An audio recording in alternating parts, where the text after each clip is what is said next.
Welcome back to the Borderland. 3 years. 3 years we waited for a true conclusion, for an answer to that haunting Joker card. Alice in Borderland Season 3 is here, an original story venturing beyond the manga, with 6 intense new episodes.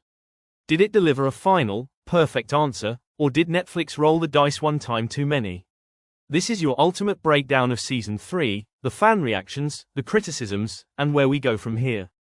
Today, we're dissecting every single moment. We'll dedicate about 5 minutes to each of the 6 episodes, with a detailed recap, deep dive into the fan reactions, and our thoughts on the game design. Once the episodes are cleared, we'll spend a solid 15 minutes on the big picture. How does this original story stack up against the near-perfect manga-adapted Seasons 1 and 2? We'll dissect the major criticisms about character arcs and plot holes. Finally, we'll close out with 15 minutes on the wildest, most compelling fan theories about the Joker, the Borderlands future, and the feverish anticipation for a Season 4. A massive spoiler warning, we're talking everything in Season 3, from the return of Banda to the identity of the Watchman. If you haven't watched all 6 episodes, turn back now. For everyone else, hit that like button, subscribe if you haven't, and let's jump into the first game. The timer starts now. Episode by episode breakdown and fan response. Episode 1, The Lure Back In. We pick up 3 years after the Shibuya meteor strike. Arisu and Usagi are back in the real world, married, and building a life in Tokyo, a city still scarred but healing. Arisu is working as a counselor, attempting to use his past trauma to help others, while Usagi is working in sports apparel, still struggling to find peace. Importantly, they have no recollection of their time in the Borderland, only a deep, inexplicable connection to each other. The calm is shattered by the introduction of Ryuji, a psychiatry professor obsessed with near-death experiences. Ryuji believes the Borderland is real, a kind of purgatory, and he has synthesized a drug that can temporarily stop the heart, simulating the meteor strike and allowing a conscious return to that realm. Usagi, still consumed by the mystery of her father's disappearance, a man whose legacy was tarnished by accusations of faking a climb, is desperate for closure. She accepts Ryuji's offer, seeking a final answer, and takes the drug, falling into a coma. This is a massive turning point. A key moment happens in the hospital when Arisu is panicking over Usagi's coma. Anne, the former forensic scientist who does remember the Borderland, appears. Her mysterious lucidity is a huge detail that the show briefly hints at. She is the one who explains Usagi's destination and gives Arisu the drug cocktail.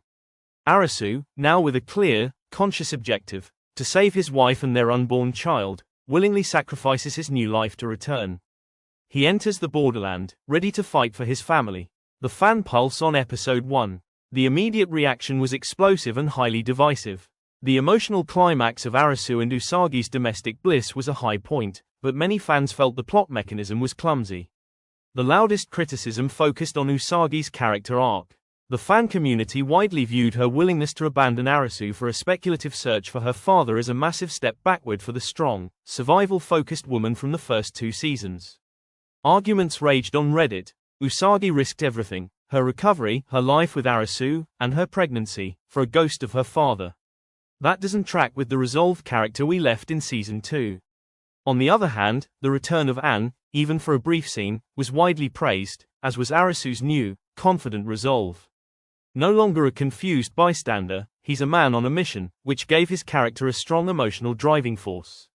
The reveal that Usagi is pregnant added a profound layer of emotional stakes, immediately raising the pressure cooker atmosphere for the audience.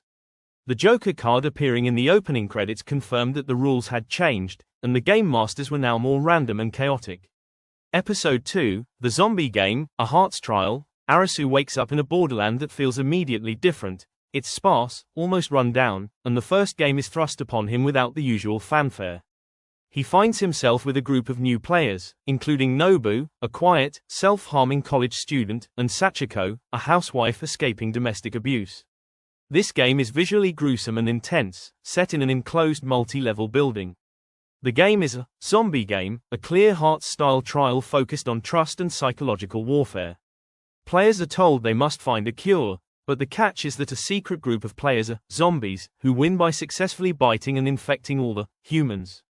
The infected players then become zombies themselves, unable to speak, but free to bite. The initial paranoia, the bloody attacks, and the desperate search for the cure made this a classic Alice in Borderland tension builder. The huge flaw that sparked massive discussion online was the ultimate loophole. Logically, the best way for the human players to survive and win would be to all willingly become zombies at the beginning, thus avoiding being killed by the cure mechanism later on. The fact that the game masters hadn't accounted for this mass cooperation loophole made some fans feel the game design lacked the tight, ruthless logic of games like the King of Clubs or the Queen of Spades. The fan pulse on Episode 2, while the atmosphere and gore were fantastic, many viewers called it one of the most terrifying sequences of the series. The logical inconsistencies were a major strike. Fans pointed out that the brilliant game design of the previous seasons always anticipated every logical strategy. Here, the solution seems simpler than the premise, leading to arguments about a lack of creative rigor in the new, original story. Another critical point was the treatment of the new characters. While their backstories were introduced, Nobu's quiet trauma, Sachiko's flight from her abusive husband, the show didn't give the audience enough time to invest in them. Their deaths, when they came, didn't land with the same emotional devastation as the losses of Karub or Chota in Season 1, leading to the collective feeling that the new cast were just red shirts. Episode 3, The Flaming Arrow Fortune Game, a Spades, Clubs trial. Meanwhile, Usagi is running her own set of games, with Ryuji and a small group of players. They are forced into a large, open arena for the Flaming Arrow Fortune Game.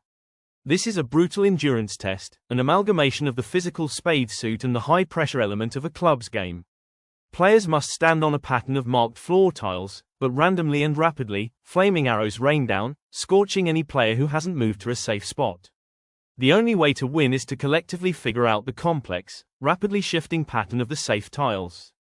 Usagi's background as a climber is brilliantly utilized here, allowing her to see the problem from a different physical perspective and coordinate the group. Her quick thinking and athleticism are on full display, reminding the audience of her core strength. However, the dynamics in her group are tense, particularly the growing obsession of Ryuji, who is becoming increasingly erratic. The fan pulse on Episode 3, visually, this was a fan favorite. The spectacle of the fiery arrows and the desperate, frantic scramble of the players provided high-octane entertainment. It felt like a true, high-budget Borderland game. The chief point of contention, however, was Ryuji's character and his relationship with Usagi. Ryuji was widely viewed as a cheap substitute antagonist. Fans argued that his obsession felt poorly motivated and his charisma was zero compared to Chizia, who he seemed designed to replace in the intellectual antagonist role. His presence forced a strange, unwanted love triangle drama into a show that was previously defined by a pure, supportive relationship between Arisu and Usagi. The fan consensus was that the focus on this relationship drama actively detracted from the survival narrative. "I came for killer games, not for Usagi to cry out for the creepy guy who drugged her," was a typical comment expressing frustration at the narrative choices. Episode 4, The Poisonous Train Ride, a Diamonds Trial. The groups remain separate but their paths are getting closer. Arisu's team faces The Poisonous Train Ride. This is a classic Diamonds game, intellectual pressure under a severe time limit. A group of players are trapped on a speeding train carriage that is rapidly filling with a deadly, colorless gas. To survive, they must solve a complex, multi-layered puzzle, a series of locks and ciphers, to open the door to the next carriage, which contains the antidote.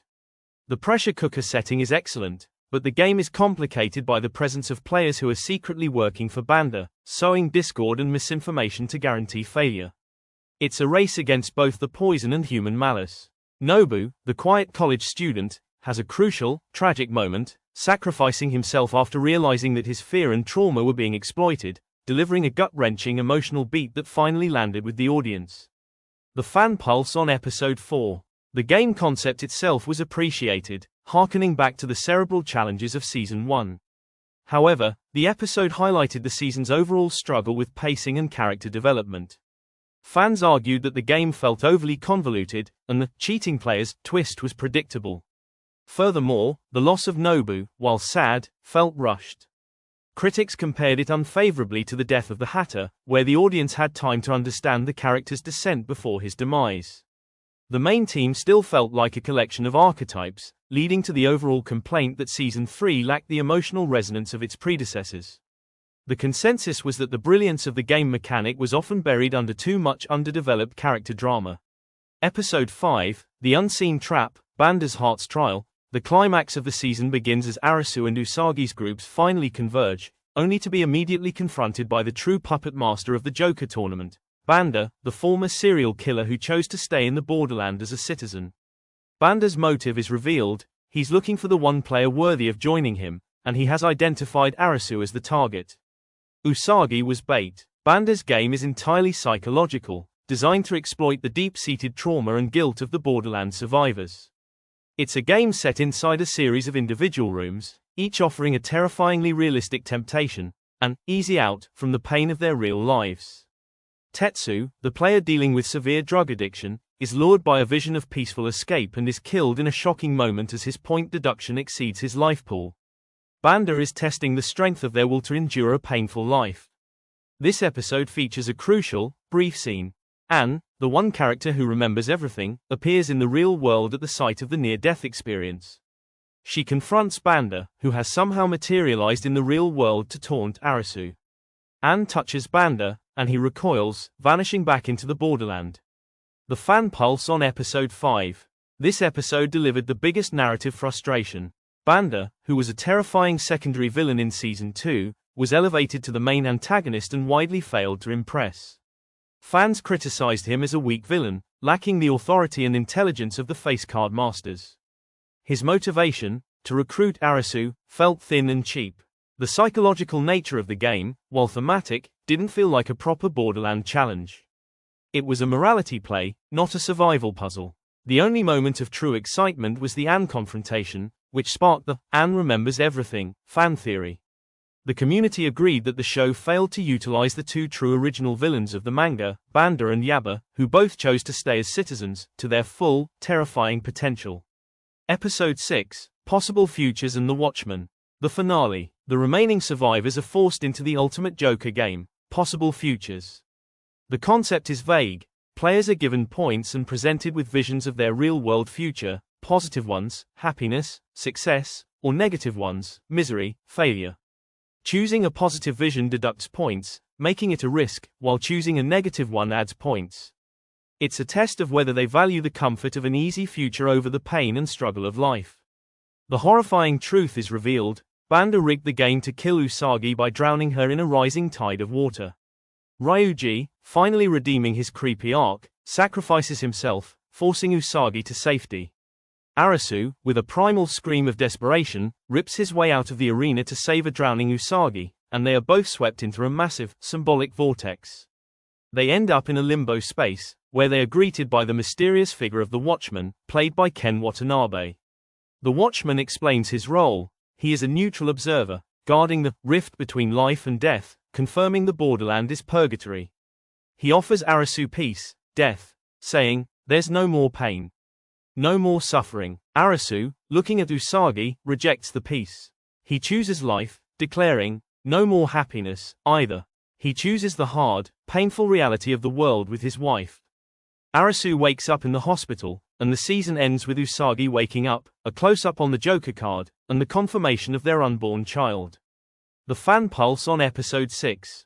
This episode was the most polarizing. The scene with the Watchman was widely praised as a powerful, philosophical climax, a fitting conclusion to Arisu's journey of finding a reason to live. It was the high point of the season's original narrative. However, the Possible Futures game was slammed as the weakest final game of the entire series. It lacked the high-stakes physical confrontation of the King of Spades or the psychological brilliance of the Queen of Hearts. It felt anticlimactic. The overall narrative suffered from a sense of being an unnecessary epilogue, one that forced the two main characters back into harm's way just to relearn the lesson they already mastered in Season 2. The ending felt sweet but narratively forced. Season 3 versus previous seasons, The Joker's Dilemma. Now, let's take a deep breath and look at the big picture. Why did Season 3 fail to live up to the legacy of the first two seasons? It boils down to one thing: the switch from a faithful manga adaptation to an original story. 1. The character and emotional stakes. In Seasons 1 and 2, the supporting cast, Kuina, Chizia, Niragi, Anne, the Hatter, were richly developed. They had extensive backstories, clear motivations, and unique skills.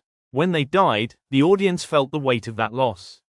In Season 3, the new characters were, as many critics pointed out, simply filler. We didn't care about their lives, so their deaths, Tetsu, Nobu, others, fell flat. The writers relied on the audience's existing attachment to Arisu and Usagi, but then risked that attachment by creating the divisive Ryuji and his creepy dynamic, which forced an unearned wedge between the main couple. Usagi's regression, going from a stoic survivor to a woman willing to risk everything for a dead father she was estranged from, was a massive failure of character consistency that the emotional Watchmen scene could not fully redeem. 2. The loss of world ambiguity. The genius of the first 2 seasons was the ambiguity of the Borderland. Is it a game, a dream, a punishment, or purgatory? The mystery was the source of its terror. Season 3 stripped that away. By introducing the drug and Ryuji's near-death research, it gave the Borderland a concrete, almost material reality. It felt like a curated experience that could be accessed by a needle, rather than a profound, cosmic event. This lack of mystery fundamentally changed the tone, replacing existential dread with a simpler, rescue mission, plot. It made the world feel smaller and less terrifying. 3. Game design and logic. The games in Seasons 1 and 2 were solvable. They tested the viewer's intelligence as much as the players. We, the audience, were trying to figure out the King of Diamonds formula or the Jack of Hearts rules. Season 3's games, particularly the zombie game and possible futures, were critiqued for having obvious plot holes or being too convoluted and random. The Joker's domain was supposed to be chaos, but instead of smart, unpredictable chaos, it felt like rushed, underdeveloped chaos. The writers prioritized the psychological message, the fight against personal demons, over the clever survival mechanics that made the show a global hit. When you lose the core logic, you lose the trust of the survival game audience. In summary, Season 3 was an emotional success for the 2 main characters, but a narrative and character failure for the franchise as a whole. It's an optional epilogue that should be viewed as a standalone story, not a natural continuation of the manga's perfect ending. Fan theories and future expectations. The story of Arisu and Usagi might be finished, but the Borderland is an infinitely complex space. The unanswered questions of Season 3 have fueled an entire new wave of fan theories. 1. The Anne citizen theory. This is the most popular theory regarding the Borderland's lore. Anne is the only survivor who remembers the events of the Borderland, and she's the one who sees and physically confronts Banda in the real world. Why? The theory suggests that Anne, as a forensic scientist who chose to accept her memories, now exists on a bridge between the real world and the Borderland. She is an anchor, capable of perceiving the citizens who chose to stay behind, like Banda, who are essentially now ghosts or entities of that limbo space. Anne's minimal role was a huge disappointment because many fans believe she was the key to unlocking the true cosmic nature of the Borderland beyond the simple, near-death explanation. 2. The Joker's true identity. The Joker was never explicitly revealed as a person or a game master, only as a neutral card on a table at the end. The theory, heavily influenced by the Watchmen's dialogue, is that the Joker is not a card to be beaten, it is the Watchmen's neutral concept of life itself. The Joker represents the randomness, the painful unpredictability, the philosophical choice to reject the peace of death for the unpredictable chaos of living. Arisu chose to flip the Joker card by choosing life. It's the ultimate metagame of Alice in Borderland. 3. The global Borderland and Season 4. Season 3's ending, while final for the main duo, leaves the door wide open for a new location. The ambiguity of the near-death explanation, was it just the Shibuya meteor? Or can any massive, simultaneous near-death event trigger a Borderland, suggests a global Borderlands spin-off. Fans are now hoping for a Season 4 or a spin-off that shifts location, perhaps a Borderland in Europe, the US, or elsewhere, with a completely new cast of characters, allowing Arisu and Usagi to keep their earned happy ending. This would satisfy the need for more content without further compromising the original characters. 4. The Chizia prequel. This is less a theory and more a demand. Chizia was conspicuously absent for the main action of Season 3, and his fanbase is immense. His complex backstory, his intellectual brilliance, and his quiet charisma are perfectly suited for a spin-off. A series focusing on Chizia's life before the Borderland, or perhaps his solo games during the first 2 seasons that the main show skipped, would be a welcome return to the intellectual puzzle-solving that the audience craves. Conclusion. So, where do we ultimately land on Alice in Borderland Season 3? It's a necessary evil. It's a sequel that, while highly ambitious and deeply felt in its final moments, was ultimately flawed by the lack of original source material. It suffered from underdeveloped supporting characters, logic loopholes in its game design, and a controversial retread of Usagi's trauma. But, it succeeded in its primary task. It delivered a definitive, emotional epilogue for Arisu and Usagi. It culminated in a powerful, philosophical moment with The Watchman, a statement on the value of a painful, difficult life over the peace of death. Arisu's choice to embrace the struggle is a fitting end to his journey. For the dedicated fan, it's a required watch, a flawed diamond that still manages to sparkle with the visual intensity the show is known for. But for the longevity of the franchise, the best move now is to leave Arisu and Usagi where they're, together, finally safe, living a real life. Now, it's your turn. Did you think Season 3 was a justified continuation or an unnecessary cash grab? What was the weakest game? What's your biggest unanswered question? Let me know in the comments below. Don't forget to like this video, subscribe for more deep dives into the world of survival thrillers, and let us know which show we should dive into next. Until then, remember the choice Arisu made: embrace the pain, the happiness, and the life outside the borderland. Thanks for watching, and game over.